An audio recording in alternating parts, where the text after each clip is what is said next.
I got frustrated. We started seeing these two tree breaks. What? And I told him what happened. My name is Jason Kenzie. I started as a animal photojournalist. So I used to travel all over North America, and I used to meet people that had exotic animals and even domesticated animals like dogs and cats.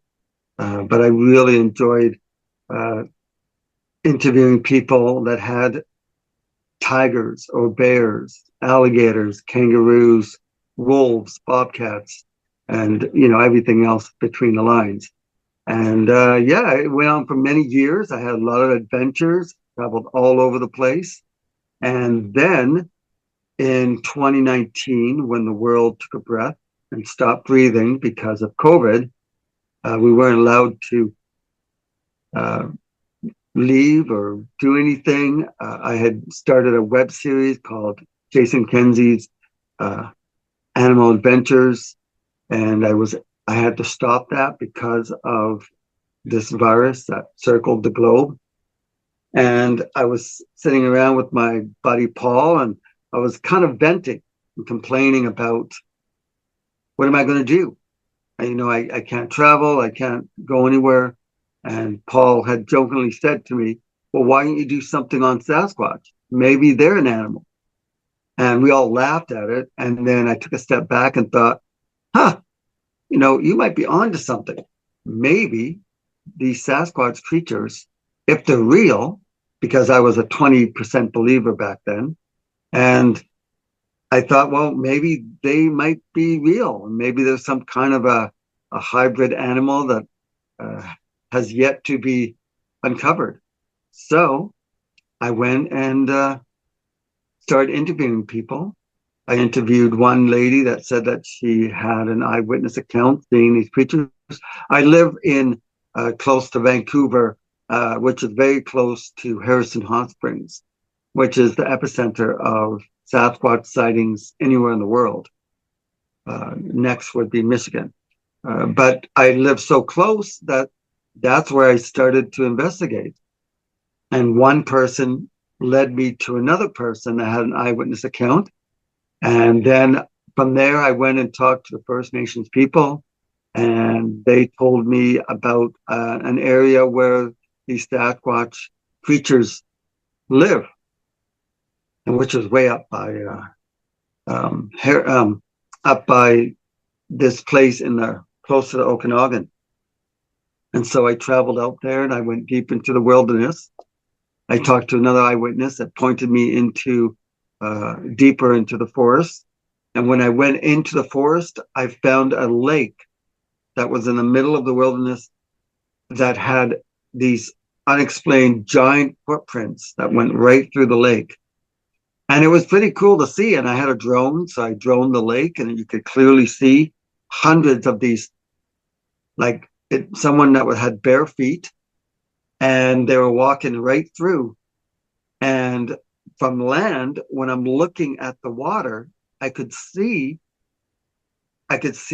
toes. And when I took the footage to the First Nations people, they said that I found the migration path of the Sasquatch people that from Alaska all the way down to California. So that was exciting. And after I launched my first documentary called Searching for Sasquatch,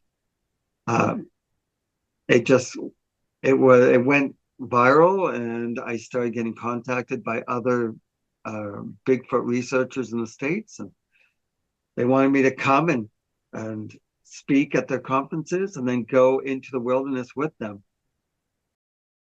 Hi, I'm Linda Eastburn of Linda Eastburn YouTube channel, and I have a new book out called Threshold to Encounters. It's about 40 years of research and experience with all of these wild cryptids that many of you I know have encountered yourself. You can find it on Amazon.com. And that's how I started. Wow. It sounds like it was quite a journey, and your I guess, beginning point was pretty dramatic, having found that lake. Yeah, it was really cool. I also captured howls. I saw trees that were ripped out of the ground. moved over and then turned upside down and jammed into the ground. And these are big trees, probably about, I want to say, 2 feet in diameter, uh, maybe 50 feet tall. And I found like a whole bunch of them in the middle of the wilderness. And I found some other footprints that were in the mud. The howls and the screams that I gathered, they were pretty incredible. I even once went into the wilderness in the wintertime, built myself a snow cave to sleep in, and waited around to see if anything would come close. And I'm the kind of researcher that does howls and wood knock. And I usually do those because I feel as if usually after about 45 minutes of doing a howl or wood knock, these creatures come around. It's as if they are like 2 miles away and I do a howl and then all of a sudden they're like, what was that? Huh? Me going to investigate. They they walk all the way to see who made the howl. That's what I think. I mean, who knows, right? So have you actually got to capture a visual of them, or is it mostly there's just the evidence of them through the footprints and the trees and things of that nature and the sounds? No, I've actually captured them standing watching me. Like I've seen the eye shine, like I've videotaped the eye shine of these creatures looking at me from the darkness. I haven't had a daytime sighting yet. I I've only like I've been bluff charged, screamed at, howled at. Um, I've like I said, I've seen these creatures standing there in the dark, and you can kind of see a bit of the silhouette, and but you see the eyes, and they're just watching me. And I've had them stalk me through the forest too. So at what point did your 20% maybe they're out there, maybe they're not out there? When did that change over to it's like, yeah, these things are real? Well, I'm about a 50% believer after doing 40 expeditions and seeing some of the crazy stuff I've seen. The reason why I've moved to 50% and not 100% is because I need that daytime sighting. So I'm always questioning things. Um, so I think it moved up to 50% very, very quickly after I went to the UP of Michigan.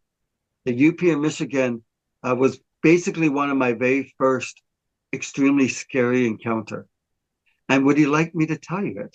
Absolutely, and as much detail as possible. Yeah, we Yeah. like to hear that. Okay, good. So I got invited by a Bigfoot research group out there, and they had me come to speak at the Michigan Bigfoot conference that they held. And then they took me out to the UP. And while we were out there, we were ATVing in way deep into the forest. We were ATVing, and I looked over and I saw these these two trees that looked like a giant X, and they were massive, like 25 feet tall, probably about, I want to say, at least 2 feet in diameter. And when we went up to it, we stopped, got off the ATVs, we walked up to it, and one of the trees looked like it was pushed over. Either it was pushed over or it fell naturally, but the other one looked like it was ripped out of the ground somewhere and moved over and placed onto the other tree. And then on top of the tree was another tree, a big tree that was on top of it. And the researchers I were with, they said, "Hey, this is the Sasquatch people. They do this uh, as a don't cross danger. This is our territory." So me being a 20% believer, I was like, well, I'm going to spend the night here. I'm going to hang up a hammock tent under this tree X. And so everybody that we were with, there was probably about, I want to say at least 10 of us. We had moved all the vehicles about 100 feet on the other side of the trail, like the little, it almost looked like a two track, but on the other side of the trail, they all that's where we pitched all the tents. It was about 100 feet, maybe 120 feet away. And actually, you know what? I'm going to go into meters on that, 100 meters, because we went that close. So David, Dominique, he decided to come with me. And that night, I zipped myself up into this hammock tent, and David had perched himself sitting by a tree. He had pitched his hammock about 25 feet away from me, but on the other side. And in the middle of the night, he broke his hammock and it fell to the ground. So he ended up sleeping on the ground. But I'm in my hammock. It's probably about 3 o'clock in the morning. All of a sudden, I'm lying there sleeping. That's how I sleep, by the way. Well, and suddenly, crack, and I hear walking, and I'm like, "What the hell?" Like there was a big tree break, and I'm in the hammock, and I'm like, I could hear it, crack, crunch, crunch, as it's walking, and I'm thinking, "Oh my God, is it a bear? Maybe a wild pig? Like what is this?" And it's walking. It walked up about, and as it walked towards me, I could feel every step, the vibration off of the the rope that held the hammock tent. And for anyone that doesn't know what a hammock tent is, it's basically a hammock that has a fly, like a fly over top of it, and then you can have a rain cover over top of that.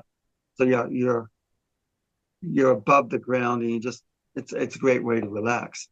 Anyway, I'm lying there, and it stops about 10 feet from my face. I could feel it stop, and then all of a sudden it grunted. It was like, oh, oh. In my, like, not only did I hear it, I felt it. Like this vibration went through my body, and then I started shaking uncontrollably. And I I almost crapped myself. I'm trying to stop myself from shaking. And I don't know if anyone's ever shook so hard that when they tried to stop, that it hurt. It hurt your body.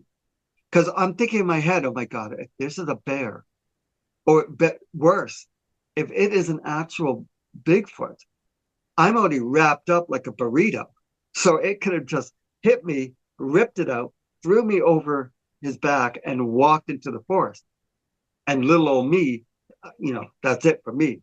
I'm going to be its servant for the rest of its life. And all of a sudden it turned and it started walking away.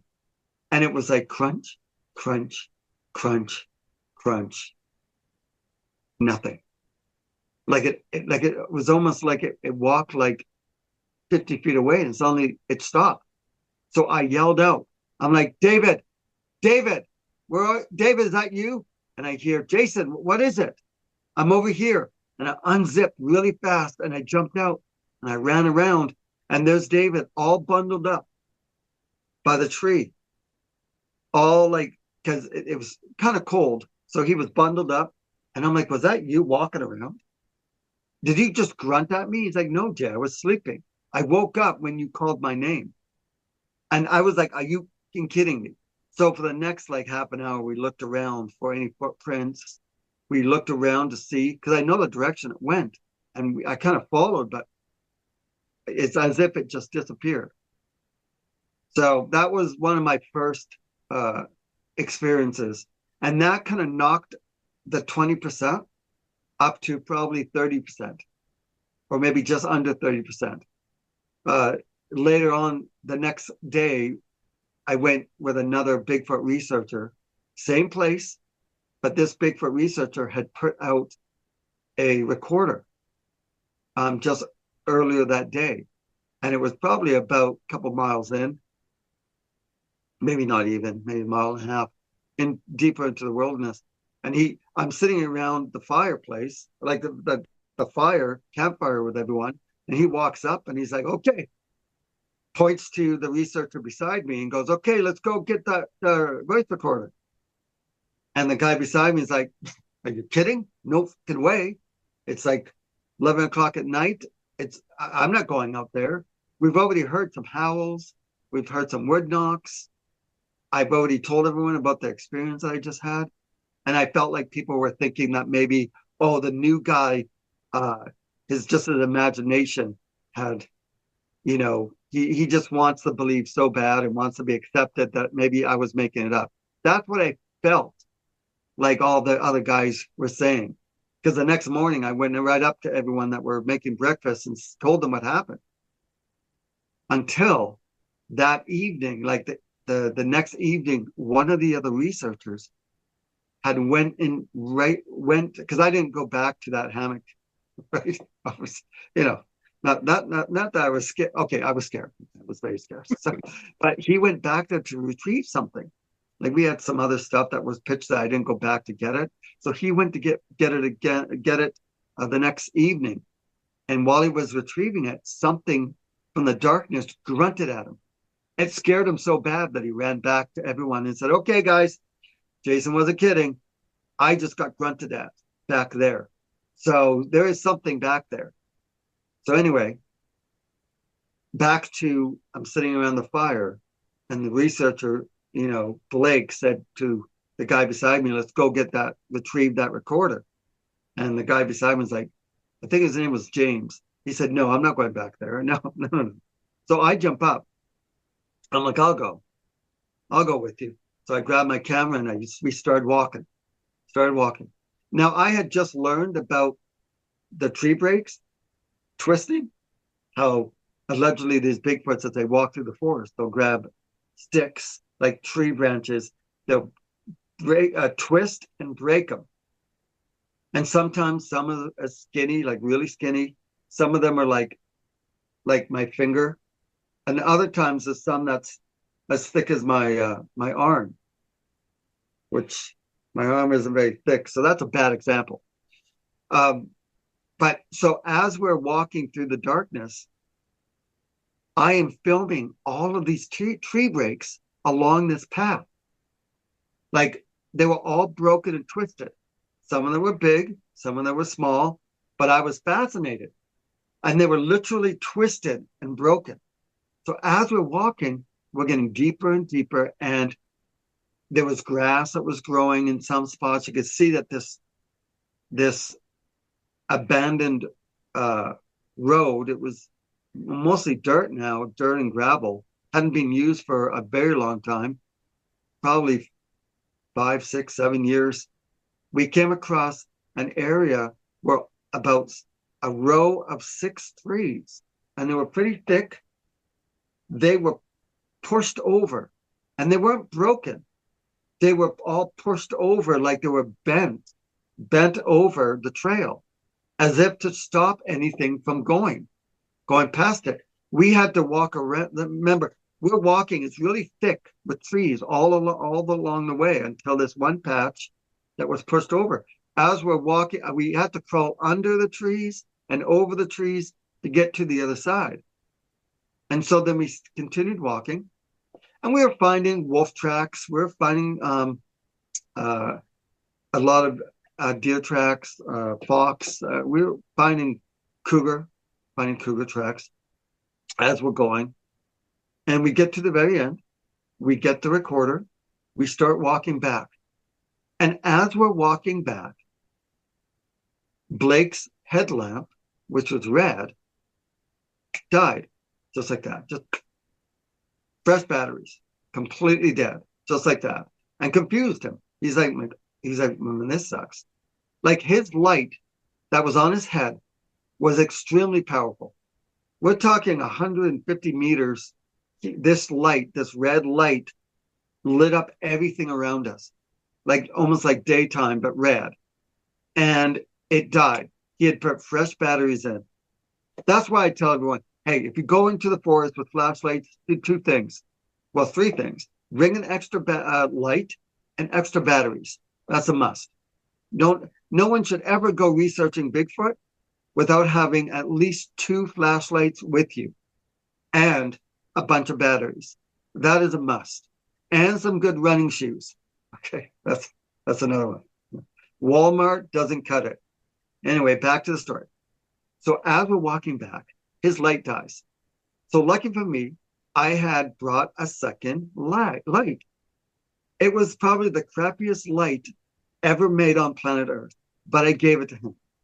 And as we're walking, all of a sudden we started walking and we started seeing these two tree breaks that were hanging in the middle of the trail.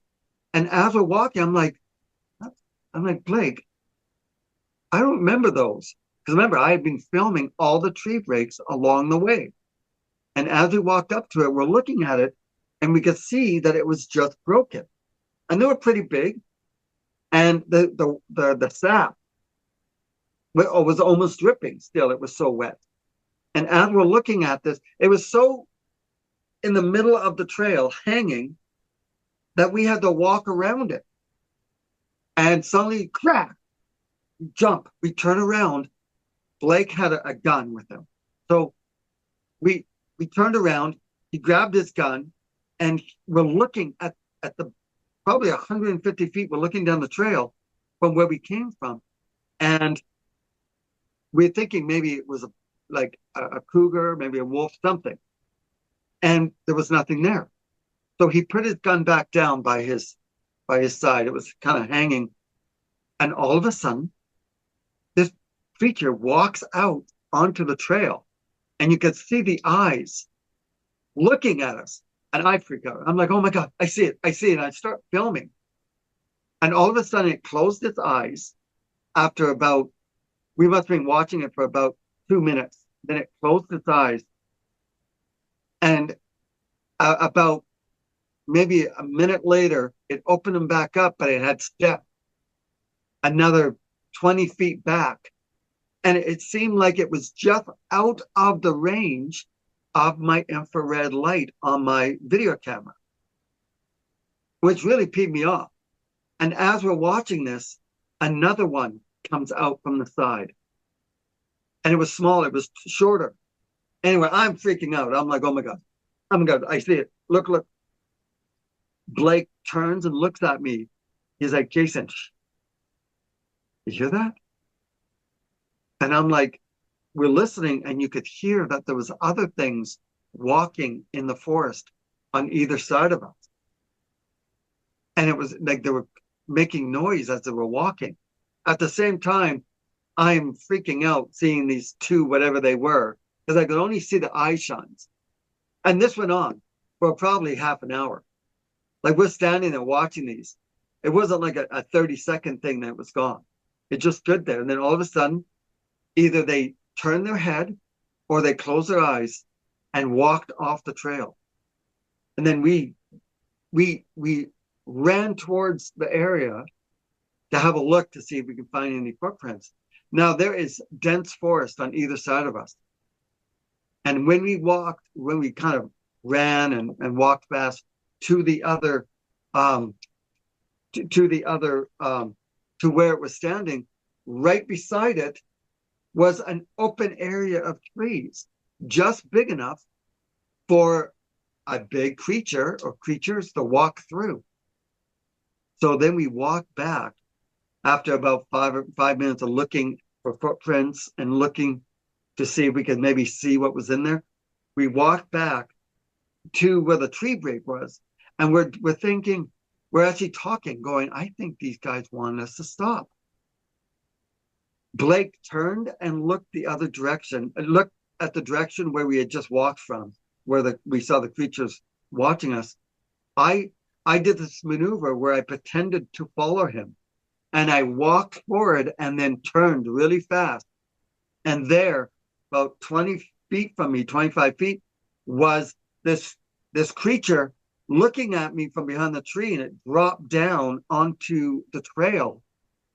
And it crawled across the trail like a giant spider. In the midst of the moment, I yelled out, "Oh my gosh!" It looked like a crab, but kind of looked like a giant spider, and it crossed over and I almost fell backwards. It took me back. All I could see a bit of the silhouette and the arms as it crawled, and then poof, into the forest it went. And I remember the eyes looking at me the whole time, like the eye shine. And as it moved along the trail, like along across it, the head did not bob up and down.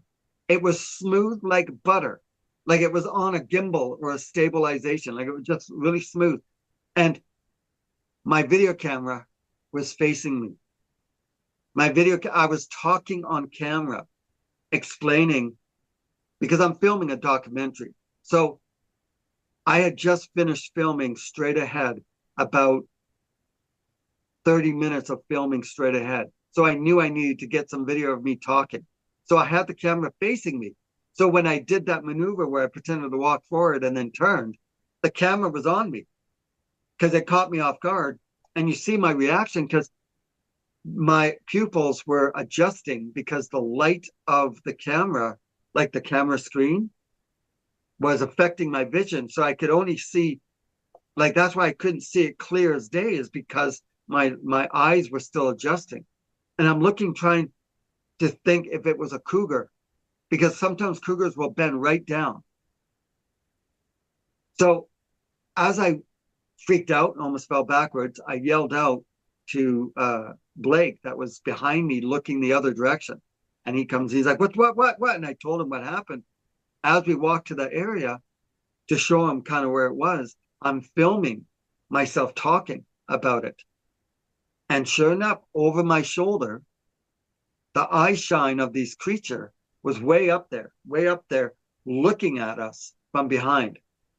And I didn't see any of this in real time until 2 months later when I came home and was sitting in the dark editing the video, the documentary. That's when I saw the eye shine. And the eye shine, and they were watching us for a while because all through the video, you could see the eye shine of these creatures. So after, we just walked back to camp and we told everyone what happened. And I was still shooken up. And I remember saying to everyone, I'm like, I walked up to one of the guys. I said, hey, mind if I sleep in the cab of your truck tonight? Because I was still pretty shook up. I will never tell anyone that I don't get scared, because I get scared all the time. So do you have any questions about that? Well, it just sounds like it was quite an adventure, and I can imagine how frustrated you were that you didn't have the camera turned the other direction, though. Yeah, That would have been very disappointing, I would imagine. yeah. It even gets freakier. Then something else happened right Oh, after well, tell us about that. that. Yeah. That even more. I was very even more disappointed. So I'm back at camp, and I'm sitting around the fire. I'm talking to everyone, and I had a walkie with me this time, a walkie-talkie, and I'm still trying to recover from what just happened. Then all of a sudden I hear Jason. Actually, it was more of a whisper. Jason, come here. There is something watching you guys. They're watching the camp. We're looking at it. Come here. And I'm like, I kind of roll my eyes. I'm thinking, God, do I really walk over? Because through the darkness now. And so I wish I could. Okay, so we were camped out here, and we had the fire right here. And David was here, about 25 feet away. And that's the road that we came in on, like meaning the ATV, the 2-track road that we had come in on. And basically David's back, his back was touching one of the vehicles, one of the trucks. And so I was sitting here. So he said there was something here in the forest watching the camp. And so I walk through the darkness about 25 feet to David.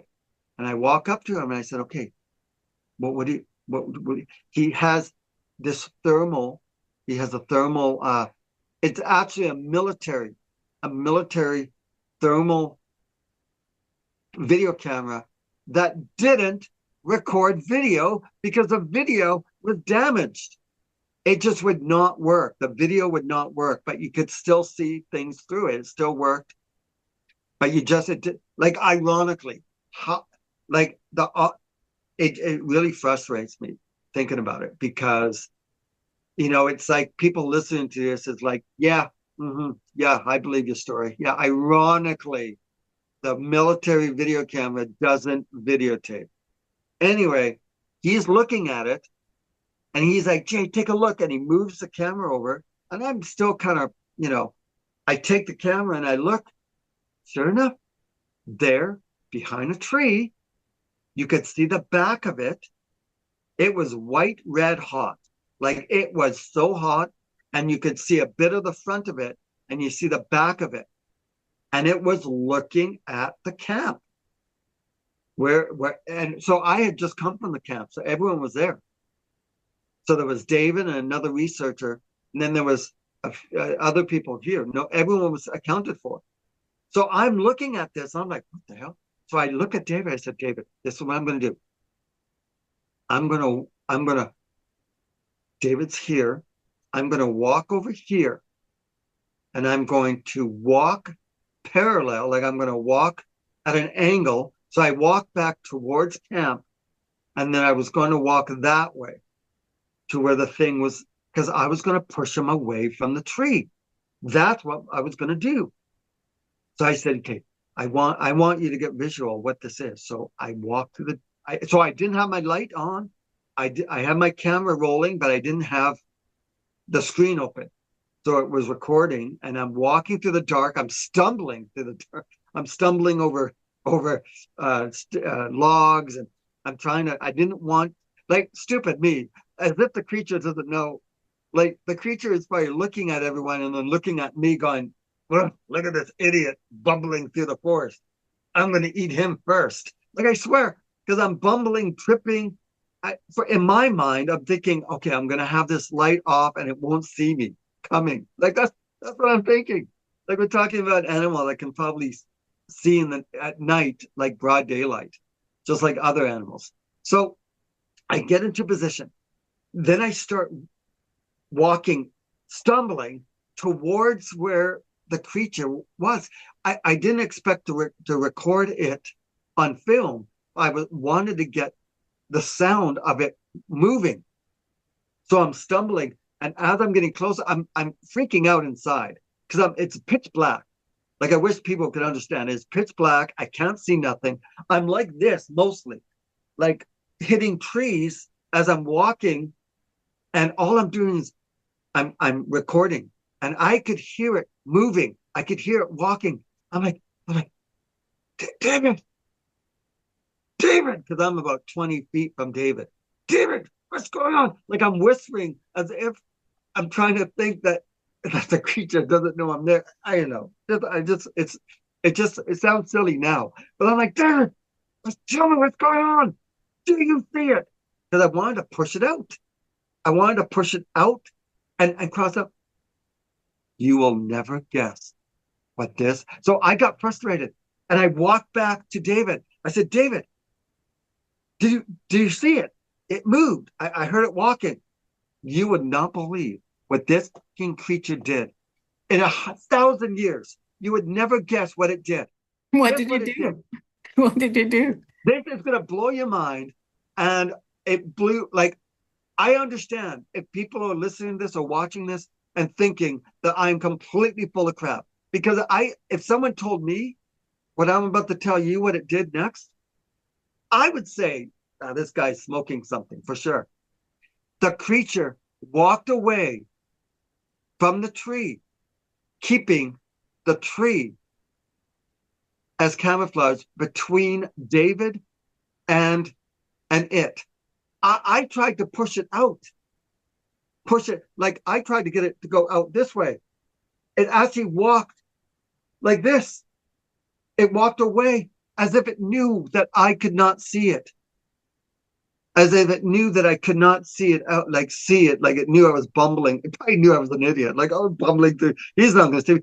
But David was like, no, I couldn't see it because it walked away, keeping the tree in front. As if the creature knew what I was trying to do. Yeah, it just blew my mind. It just blew my mind. And whatever it was, it didn't have clothes on, because what I saw through the thermal was the back of it, like the back of it all the way down to almost its legs. And it was all one, like red, white. Like it was so, like it was as if, like I've taken thermal of me standing in the forest. You could clearly see when I have clothes on. So yeah, that was a pretty, and then so that night I slept in the cab of the truck, and the guy that owned the truck slept in the back of the truck, like it right at the back. Um, and in the middle of the night, something came up to the truck, and it freaking hit it so hard that it shook the truck. Yeah, it scared the living daylights out of the guy, the owner of the truck in the back. It just hit the truck as hard as possible, and I was like, it woke me, and I was like, back to sleep. It sounds weird, but I guess I was so out of it. But anyway, that was just one of many things that's happened throughout my time filming my documentaries. And it's been I've traveled. The one thing I've realized traveling to all these different locations throughout North America, like I've been to Texas exploring, I've been to Louisiana. I just got back from Louisiana. I was in the Ozark Mountains, Arkansas. Yeah, I want to talk to you about all those, but going back to Michigan, let's a couple of questions there. Did the bang on the truck do any damage to the truck? Were there any foot imprints or anything on the truck? There was a little mark, like it didn't bend, it didn't bend anything, it didn't dent anything. There was a mark, but it didn't leave like fingerprint as I've seen in the past. But you could clearly see where something hit it. So we don't know if it slapped it or if it threw something. Exactly. So, and then going back to those recordings that were so difficult for you to finally retrieve because everyone was a little nervous about going back there, was there anything on those recordings? That's interesting that you say that. That's interesting because I have not heard those recordings because they belong to Blake. He was the other researcher. He had that recording, had the voice recording. I don't know. So there must have not been too much on that recorder because he did send me some video uh, later on that he had captured while. So he would have, if there was something on the recorder, he probably would have sent that to me. But Yeah. he never sent that to me. So I want to say there was not anything. But I we caught lots of audio for sure. That we So, have audio. I caught talking on audio. The actual the same time I was in the hammock tent, right across the way where we had a recorder up, we caught talking. And I took the recordings of that talking to the Red Lake Indian Band, to one of the tribal members. And she actually doesn't just speak. So they believe that the Sasquatch people speak this language of the Red Lake Indian Band members. Not only does she speak it fluently, she teaches. She teaches it to young people so the culture doesn't get lost. So I took the recording to her, didn't tell her not even a hint of what was happening during the time of the talking. I just said, "Hey, caught this in the forest. Can you tell me what do you think it's saying?" And when I played it to her, and I'm filming all this, right? I'm filming her, and she listened to it, and she peeks up. She's like, "Oh, oh, it's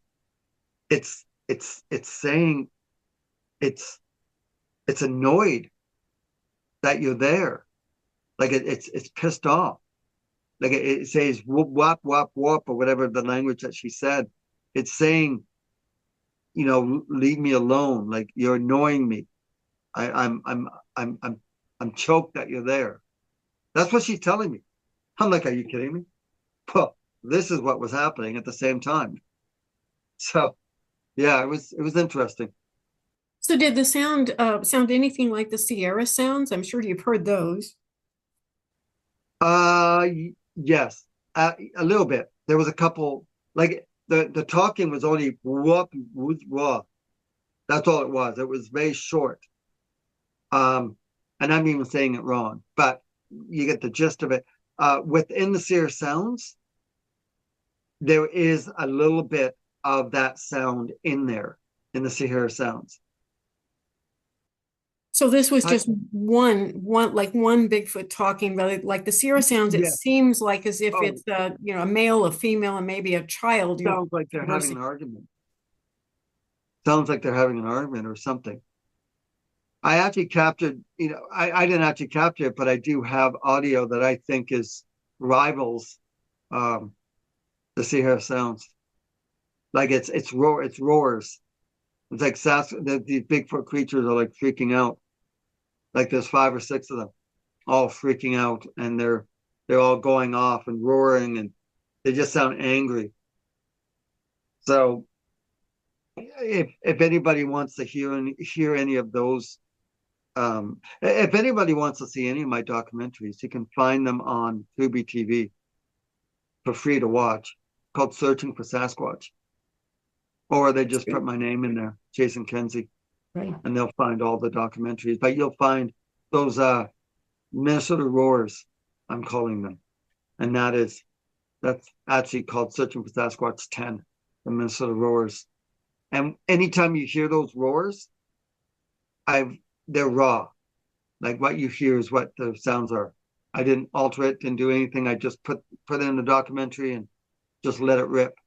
So what I want people to take those sounds and analyze them and just tell me if they're 100% real or what they think. And, you know,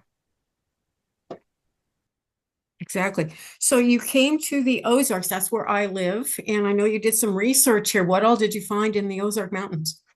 so we, to be honest, I didn't really find much in the Ozark Mountains. Uh, I teamed up with um, Todd Neese, and we went and explored some caves to see if we could see any possible evidence that maybe these creatures could be in there. Uh, Maybe, possibly. Uh, we did we did hear some howls, some wood knocks. Uh, Not really much. We didn't really find too much, to be honest, in the Ozark Mountains. Planning to go back next year and Well, do a little bit get more. in touch with me because we filmed Byways of Bigfoot here in the Ozarks, and we did find some good evidence. But also there's just a rich history in the places we were going. So get in touch with me. I'd love to take you out to some of the places that I'm familiar with and where a lot of these have been reported. Yeah, I would love that. I will definitely do that. Whereabouts in the Ozarks are you? I'm in Springfield, Missouri. Where? Springfield?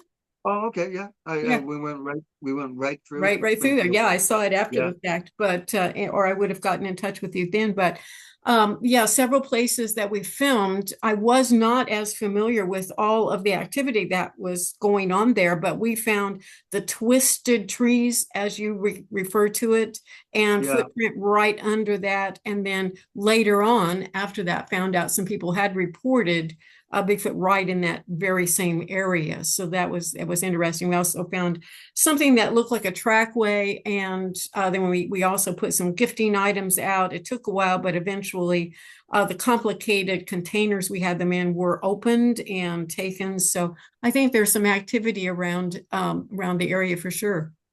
Oh, yeah, yeah. No, I would love to. Yeah, more the merrier. I would love to come out with you guys and see what we can find. Like I Sounds said, I'm good. going to come back next year. So, I don't just research Bigfoot. I research other cryptids too. Like I'm going to go and research Mothman. Going to research the Jersey Devil, the flying dinosaurs of New Mexico. Yeah, I just got back from Louisiana. We went and investigated the swamp monster out there, the Rougarou. I'm about to fly back to Florida to do another documentary on the skunk ape. So that's going to be exciting. A lot of people Yeah. have reported this on the skunk ape, and a lot of people have reported. Really, there's so much information these days coming out from so many different locations. Have you found anything that looks anywhere near like the Olympic Project nests, those huge nests? That is that is something I haven't really told anyone yet. I guess I could tell you now. So we were in northern Michigan, and I got approached by a guy that had this giant. He had lots of acres, like tons of acres of property, and that backed onto a national forest. And he kept saying he found these tree structures and stuff, and he wants us to come out and go and do some investigating. So I went out there with Chad Datemer and Sherry Garcia and a bunch of other researchers, and we actually came upon a nest, an actual nest, 7 feet in diameter. It looked like a giant bird nest sitting on the ground and right next to a tree. It blew my mind. It's something I've always wanted to, you know, it's the first time I've come across something that was so different. You only hear about it. And it was about, I want to say it was probably about 2.5, maybe 3 feet thick. Took lots of video, lots of photos of it. And yeah, it just blew my mind. I could not believe it, what I was looking at. If humans built it, it would have took them it would have took them a while. But here's the thing that was fascinating. A lot of the sticks that they used, whatever made it used, they were able to manipulate the sticks to bend them, to actually bend them. It's really hard to explain. But you come across those trees that are bend over, like bend, not broken, but bend over, and they always seem to have like a log over top of it, like over top of the end to keep it from flipping over. But a lot of these, they were warped in a way to make the nest to kind of go with a complete circle. Yeah, it was incredible to see. I'm telling you, it's like I can't wait to work on that documentary and to show everyone this. Do We took you some have a DNA. title? Do you have a working title for that documentary so people can watch for it when it comes out? It's it's probably going to be Searching for Sasquatch 25, Okay. Okay. I'll right? tell So them. actually, you know what? I might just call it the Bigfoot Nest. Why not? You know, It's like a good one. it, it'll be simple. But yeah, yeah, it's and okay, so here's the thing. As we're walking through the darkness, we had taken some other people with us who have never been in the forest at night and have always wanted to go on a Bigfoot expedition. So I took them with us. There was eye shine. We were looking at eye shine. We were getting weird, like weird animal, like owl sounds. At one point, I had the flashlight and I moved the flashlight up on a bit of a hill, and I saw some eye shine, and it was as if I caught it looking, and it was like behind the tree. So I kind of walked up really fast, leaving everyone. As I walked, it was almost like an animal trail that I was on. I only walked about 15 feet, and whatever it was, it ran.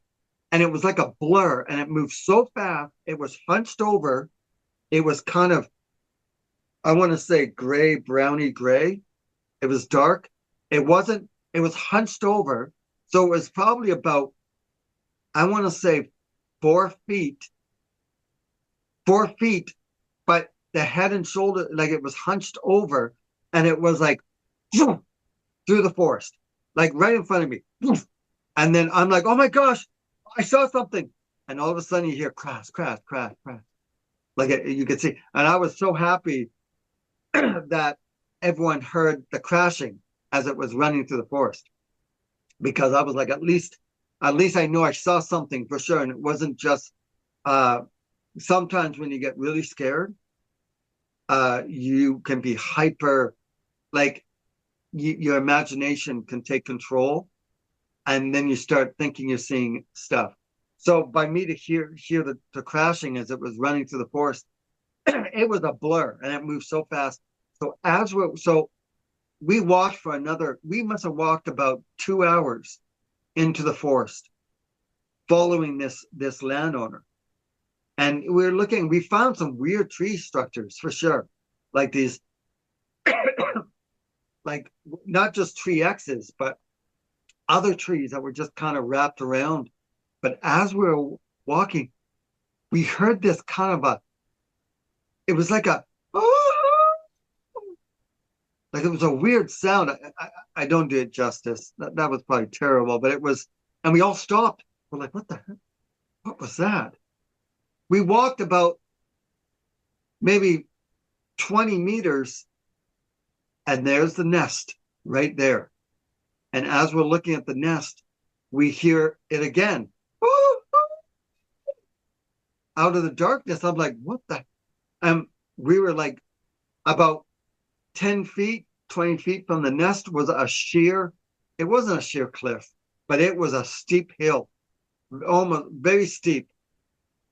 And as we're shining the flashlight, we thought we saw eye shine duck behind a tree.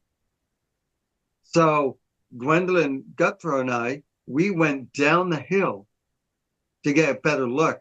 And when we came around, we could hear it crashing through the forest as it was running away. But yeah, that was right next to the nest. And it was as if something was mad that we were like touching the nest. And we actually got into the nest. Like both Gwen and myself, we both stepped into the nest to look for DNA stuff. And we could easily fit in this nest. I mean, we couldn't fill it up into a swimming pool and swim around. It wasn't that big, but it was 7 feet in diameter. And it was, and the ground was kind of soft. It wasn't really hard as a rock.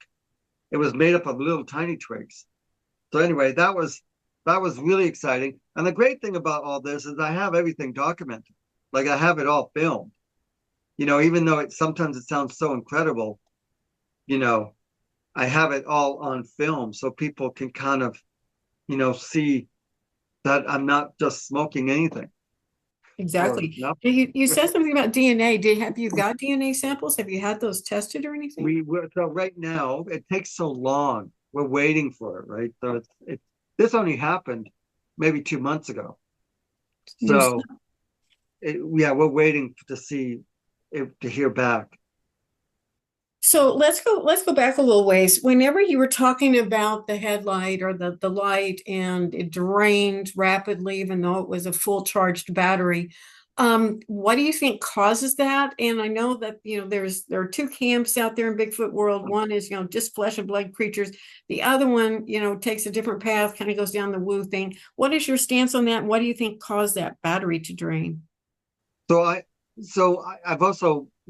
I've also investigated paranormal stuff too, going after the paranormal, like ghosts and spirits and demons and all that stuff too. I've done the haunted houses.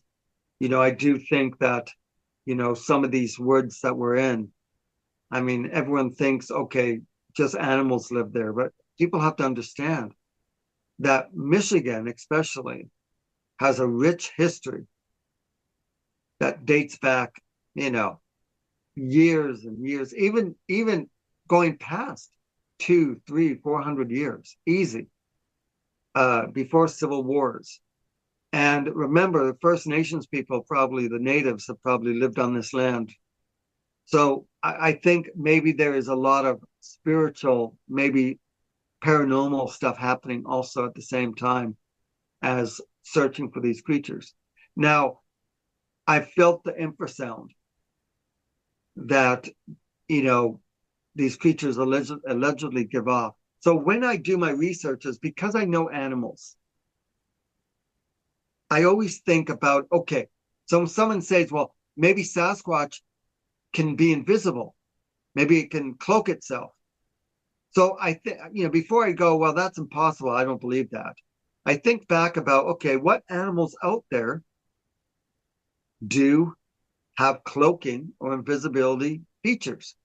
And there is a few animals that have extreme camouflage experiences. The cuttlefish, that looks similar to an octopus has an ability of almost cloaking. The octopus could almost transform into actual coral. Like the camouflage is incredible.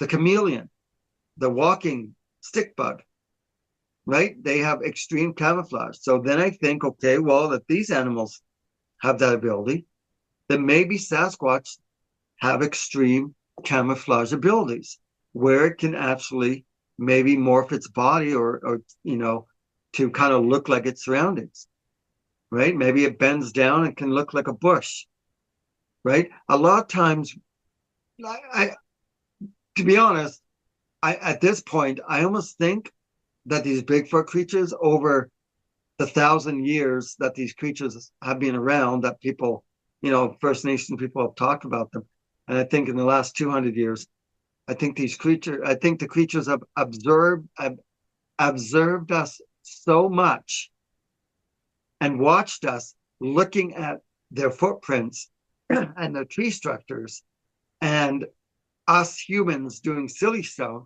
out in the forest. I almost think that these creatures are toying with us now by building, like, oh, I'm just going to put this tree structure here and I'm going to sit back and watch these idiots take pictures and ha ha. Now, the infrasound.